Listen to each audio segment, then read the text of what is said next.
একজন মাঝি যখন নদীর মাঝে নৌকা চালায়, সে সঙ্গে একটি জল ফেলার পাত্র রাখে। কেন? কারণ সে জানে নদীতে নামলে নৌকায় জল ঢুকতেই পারে, ঝড় আসতে পারে, ঢেউ উঠতে পারে, বিপদ আসতে পারে। তাই সে আগে থেকেই প্রস্তুত থাকে। সে কখনো বলে না জল ঢুকবে না, বরং ভাবে ঢুকলে আমি সামলে নেব। জীবনও ঠিক সেই নৌকার মতো। সমস্যা আসবে, ব্যর্থতা আসবে, সমালোচনা আসবে, এটাই স্বাভাবিক।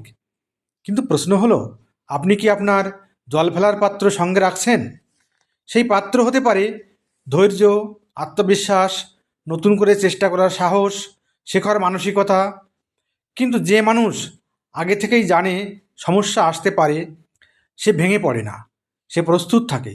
আর যে প্রস্তুত থাকে সে ডুবে যায় না। তাহলে আপনি কেন একটি ব্যর্থতার জন্য অপ্রস্তুত থাকবেন? কেন একটি ভুলেই নিজেকে শেষ ভাববেন? মনে রাখবেন, ঝড় থামবে কি না তা আপনার হাতে নয়, কিন্তু নৌকা সামলানো আপনার হাতেই। সমস্যা এলে ভয় নয়, ব্যবস্থা নিন। তাহলে এই জীবনের নদীতে আপনি ডুববেন না, তীরে পৌঁছাবেন।